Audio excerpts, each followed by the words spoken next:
जब यूरोप अंधेरे में डूबा हुआ था, जहां चर्च इल्म को हराम समझता था, जहां किताबें जलाना ईमान माना जाता था, उस वक्त मुसलमानों की दुनिया रोशनी में नहा रही थी।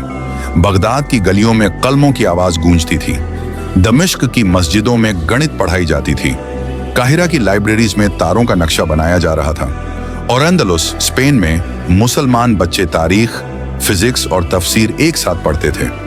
वो वक्त जब इल्म इबादत बन गया था।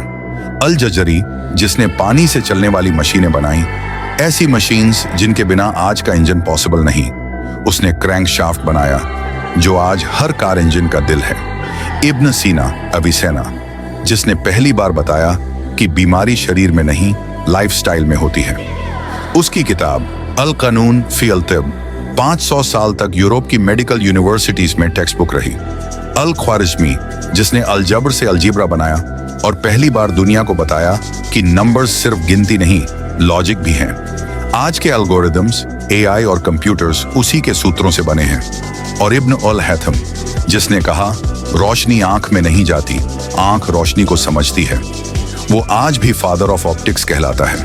लेकिन फिर आया वो काला दिन, 1258 ईस्वी, मंगोल्स का हमला बगदाद पर। लाखों किताबें, हजारों साल की मेहनत दजला नदी में फेंक दी गई, इतनी कि पानी स्याही से काला पड़ गया। लाइब्रेरीज जला दी गईं, उलेमा मारे गए, इल्म को खामोश कर दिया गया। लेकिन स्याही बहकर यूरोप तक पहुंची। यूरोप ने उन किताबों को उठाया, उनके नाम बदले और कहा, अब ये हमारा इल्म है। इब्न सीना बन गया अविसेना, इब्न रुश्द बन गया अवेरोएस, अल जजारी की मशीन्स बन गईं लियोनार्डो दा विंची स्केचेस, और उमर खयाम के गणित को न्यूटन्स लॉ कहा गया। उन्होंने कहा, वी डिस्कवर्ड साइंस। मगर सच्चाई ये थी, उन्होंने इस्लामिक नॉलेज को वेस्टर्न ग्लोरी में लपेट दिया।